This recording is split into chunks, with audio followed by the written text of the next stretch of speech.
Assalamualaikum warahmatullahi wabarakatuh. Hai kelas 8, apa kabar? Semoga kalian tetap sehat walafiat dan selalu Allah berkahi. Insya Allah untuk pelajaran PAI ini Ibu akan mendampingi kalian.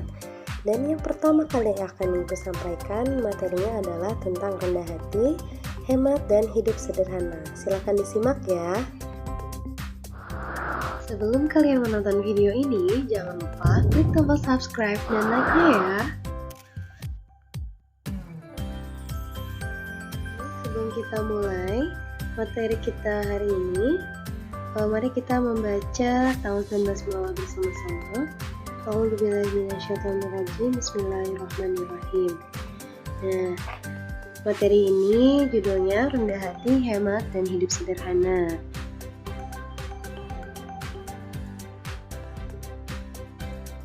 Kompetensi dasar dalam materi ini yang pertama adalah meyakini bahwa rendah hati, hemat, dan hidup sederhana adalah perintah agama.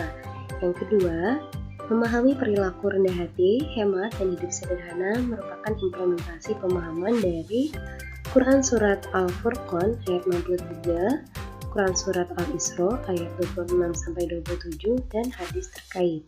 Yang ketiga adalah kegiatan membaca dari Quran Surat Al-Furqan ayat 63, Quran Surat Al-Isra ayat 26 dan 27, serta hadis terkait tentang rendah hati, hemat, dan hidup sederhana, serta menampilkan hafalan dari Surat Al-Furqan ayat 63 dan Al-Isra ayat 26 dan 27, dan hadis terkait dengan lancar. Nah, menyajikan ya keterkaitan rendah hati, hemat, dan hidup sederhana dengan pesan dalam Al-Furqan ayat 63 dan Al-Isra ayat 26-27. Pembelajaran dari materi ini adalah yang pertama, membaca dengan tartil Quran Surat Al-Furqan ayat 63, Al-Quran Surat Al-Isra ayat 27, dan hadis terkait.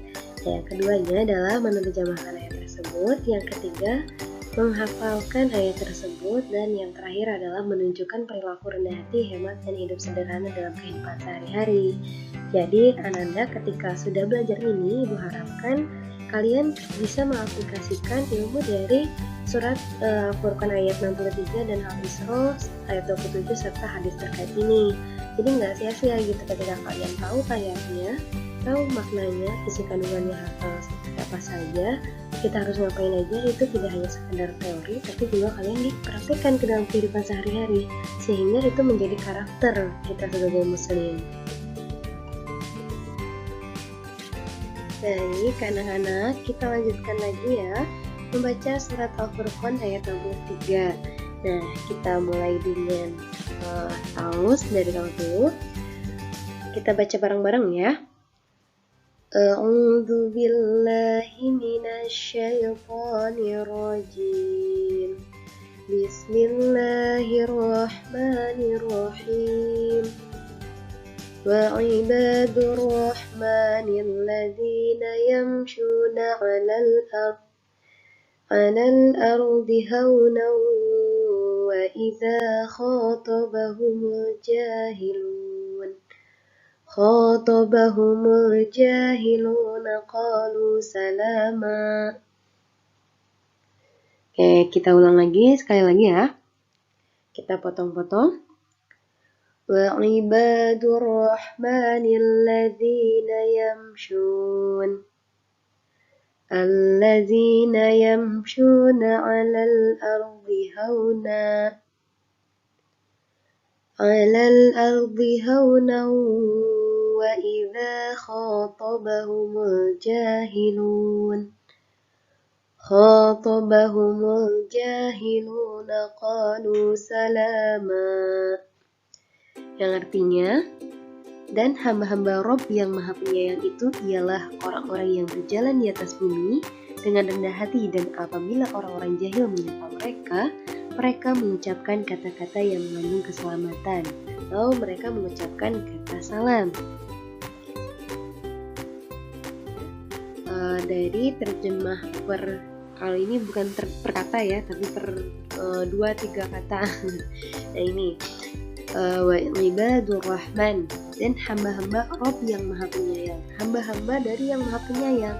Siapa itu hamba-hamba yang penyayang? Nah, itu dijelaskan selanjutnya. Alladzina yamshuna, orang-orang yang berjalan, 'alal ardi haunan, di atas bumi dengan rendah hati. Nah, di situ ada kata haunan ya. Ini bisa disorot ya di sini. Lihat, ada kata haunan. Kalau kalian ingat-ingat, haunan ini adalah kata kuncinya. Yang pertama itu kata kuncinya dari ibadur rahman, hamba-hamba Rabbi yang Maha Penyayang. Habis itu di sini ada haunan, dengan rendah hati. Rendah hatinya kita garis bawahi. Terus di sini ada wa dan idza khatabahumul jahilun, dan apabila orang-orang jahil menyapa mereka, qalu salama, mereka mengucapkan salam. Jadi ketika ada yang jahil, ada yang memusili atau ada yang tidak suka, ada yang membenci, sama orang-orang yang ibadur rahman ini, maka mereka itu bukan menyombongkan diri, tapi mereka dengan rendah hatinya mereka mengucapkan salam gitu. Jadi bukan membalas dengan yang tidak baik, tapi mereka memberikan salam. Salam itu kan suatu keselamatan ya, kita mendoakan mereka gitu, mendoakan orang-orang yang jahil terhadap mereka. Yaitu terjemah dari surah Al-Furqan ayat 60. Lihat ya, selanjutnya adalah kandungan surah Al-Furqan ayat 60. Ciri-ciri ibadur rahman, yang tadi kata ibu ada kata kunci yang pertama itu ibadur rahman, hamba-hamba yang dari yang Maha Penyayang. Siapa sih hamba-hamba itu? Hamba-hamba itu kita nih ya, kalau kita semua yang mengaku orang Islam, Muslim, yang beriman, bertakwa sebagai abidnya. Abid itu menghambakan hamba gitu ya, menghambakan diri kita kepada Ar-Rahman. Siapa Ar-Rahman itu? Ya, Allah yang Maha Penyayang. Ya. Dan selanjutnya di sini ada ciri yang pertama adalah tawadu. Tawadu di sini dan yang artinya adalah rendah hati, tidak sombong, menghormati orang lain. Dan jadi berjalannya pun sudah beda gitu, tidak merasa dirinya paling baik, tidak memandang rendah orang lain. Yang kedua adalah tunduk. Tunduk di sini patuh dan taat kepada Allah Subhanahu wa taala. Jadi tahu hakikat dirinya siapa. Tahu bahwa kita hanya manusia biasa sebagai abid, sebagai ibadur rahman gitu ya, hamba Allah yang Maha Penyayang, sehingga kita tahu bahwa kita hanya manusia, kita tidak punya kendali apapun, kita hanya dibekali Allah penglihatan, pendengaran dan hati, sehingga kita diperintahkan untuk patuh dan taat kepada Allah, taat kepada seluruh perintah dan larangannya. Itu makanya kita rendah hatinya ada di poin tunduknya itu. Nah, selanjutnya yang ketiga adalah kita merasa kecil gitu. Kita tidak merasa bahwa diri kita tuh besar, kita lebih daripada orang lain, maka merasa bahwa dirinya adalah makhluk yang sangat kecil, tidak bisa kita bandingkan dengan ciptaan Allah yang lebih gitu ya. Jadi kita bukan apa-apa lah, kita hanya manusia, hamba biasa yang kita sendiri tidak bisa berdiri di dunia ini dengan dengan kekuasaan kita sendiri. Tapi kita tahu kita hanya makhluk ciptaan. Siapa yang menciptakan kita? Allah sendiri gitu. Allah yang menciptakan kita, sehingga kita tahu bahwa kuasanya Allah itu jauh lebih besar daripada kita. Jadi namanya sombong itu insya Allah akan jauh ketika kita merasa bahwa diri kita itu bukan siapa-siapa, merasa kalau kita itu kecil gitu ya. Nah, yang selanjutnya adalah tidak kufur nikmat, tidak merasa mempunyai kekayaan apapun. Jadi kalau misalkan kita bandingkan gitu ya, dari kisah di Al-Quran, ada kisahnya Qarun. Qarun itu adalah salah satu bukti bahwa yang Allah kisahkan di dalam Al-Quran, bahwa dia dulunya adalah orang yang biasa aja, yang bahkan seorang yang miskin gitu, lalu Allah berikan kesempatan dia untuk menjadi kaya, malah kufur nikmat gitu, malah dia mengakui bahwa kekayaannya adalah hasil kerja kerasnya sendiri, hasil dari kecerdasannya, hasil dari keilmuannya, padahal itu semua adalah nikmat yang telah Allah berikan kepadanya, sehingga nikmat itu berubah menjadi ujian untuk orangnya sendiri kan, karena dia merasa kekayaannya adalah hasil usahanya sendiri gitu. Nah, yang terakhir di sini ciri ibadur rahman adalah fakir, merasa tidak pintar walaupun orang lain melihatnya sangat alim.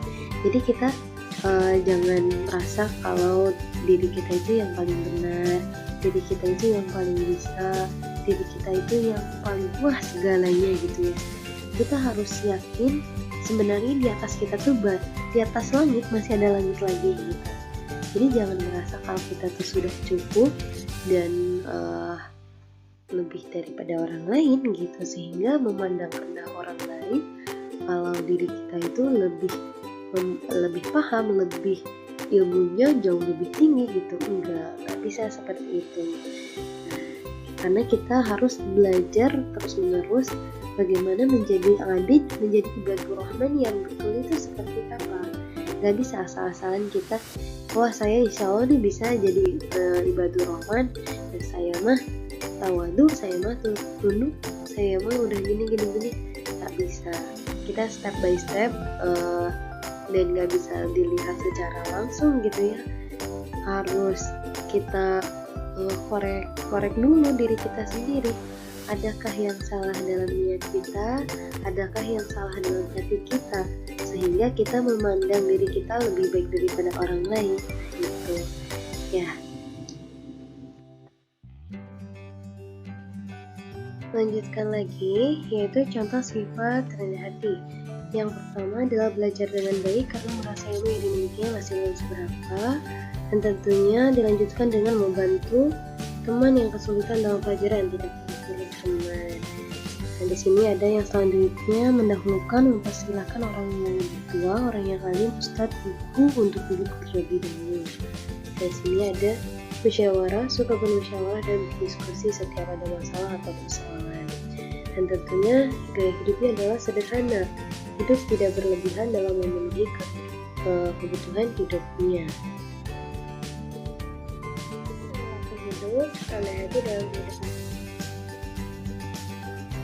Nah, ini adalah salah satu contoh tawadu terhadap guru. Jadi di sini ya menunjukkan bahwa ada seorang siswa yang ketika datang bertemu dengan gurunya, dia salaman gitu ya. Kalau di situ kan ada imannya, dia tunduk, dia salaman dari jauh.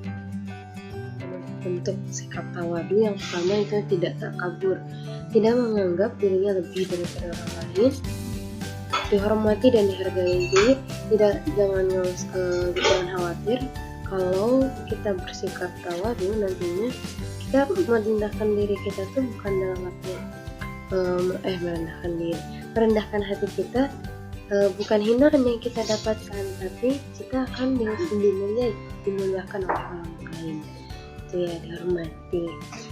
Terakhir itu ditinggikan derajatnya, karena Allah akan memuliakan orang-orang yang bersikap tawadu. Ini kelompokkan ke dalam orang yang mendapat kasih sayang Allah. Selanjutnya adalah Quran surat Al-Isra ayat 27. Oke, kita baca bareng-bareng ya. A'udzu billahi minasyaitonir rajim. Bismillahirrahmanirrahim. Innal mubazzirina kanu ikhwana syayatin wa kana syaitanu lirabbihi kafura. Sesungguhnya pemboros itu adalah saudara-saudara syaitan, dan syaitan itu adalah sangat ingkar kepada ayat.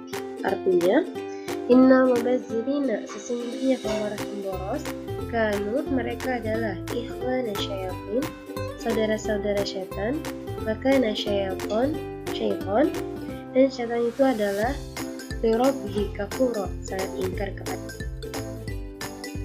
ini. Kita lihat ya, situ ada tim hemat dan versus boros itu. Kalau tim hemat sederhana mengandalkan dirinya sendiri untuk mencukupkan kebutuhannya. Jadi kebutuhannya itu dianggarin gitu ya, dianggarin untuk apa aja, diprioritaskan apa aja yang dikeluarin gitu. Jadi harta yang dikeluarkan itu tidak sia-sia gitu, dan tentunya mudah untuk mengeluarkan zakat, infak, sedekah dan lain sebagainya. Nah, beda sama yang boros gitu, pemboros itu biasanya dia lebih begini. Dia mungkin ketika di awal bulan punya uang, langsung foya-foya, langsung pergi makan-makan lah atau belanja lah, shopping, sampai akhirnya ketika dia sudah menjelang akhir bulan, ya udah nggak punya uang lagi tuh. Nah, itu kejadiannya banyak yang seperti itu. Jadi membelanjakan hartanya itu secara berlebihan, melebihi batas kebutuhannya gitu. Jadi yang kebutuhan bukan kebutuhan primer pun ya udah kayak pakai aja gitu. Nah, di situ adalah ilustrasi dari gambar seorang Bakar yang ia adalah seorang yang dermawan gitu ya. Dia punya harta, beliau punya harta yang bergelimang, tapi dia menyadari bahwa harta itu tidak untuk dirinya sendiri. Kayak dia membagikan sebagian dari hartanya kepada orang yang membutuhkan. Nah, ini ada tugas untuk kelas 8. Silakan Ananda tulis surat Al-Furqan 63, surat Al-Isra ayat 27, serta satu dari sekian hadis yang ada dalam buku terkait rendah hati, hemat, dan hidup sederhana beserta artinya. Yang kedua, menurut Ananda nih, bagaimana sih cara menerapkan prinsip hidup sederhana, hemat, menabung hingga meraih kesuksesan di dunia maupun akhirat? Nah, itu yang ketiga. Silakan Anda tulis cerita nyata dari kehidupan kalian dalam mengamalkan sikap rendah hati, hemat, dan hidup sederhana. Ya, silakan ditulis jawabannya di buku catatan atau buku tugas KI kalian, dan jangan lupa beri keterangan hari, tanggal, nama lengkap, dan kelasnya. Lalu ketika kalian udah selesai, silakan difoto jawabannya lalu diupload ke Google Drive yang nanti akan di-share gitu ya. Nanti dibuka foldernya, terus upload di folder yang telah disediakan di Google Drive itu. Kalau nggak bisa, silakan Ananda langsung kirim aja foto-fotonya, kirim secara japri gitu ya, ke 0877 02855 942. Itu adalah nomor ibu. Silakan kirim aja ke situ. Ya, semangat buat semuanya mengerjakan tugasnya. Semoga Allah memudahkan langkah kita ya. Sekian yang dapat Ibu sampaikan, semoga bermanfaat. Wassalamualaikum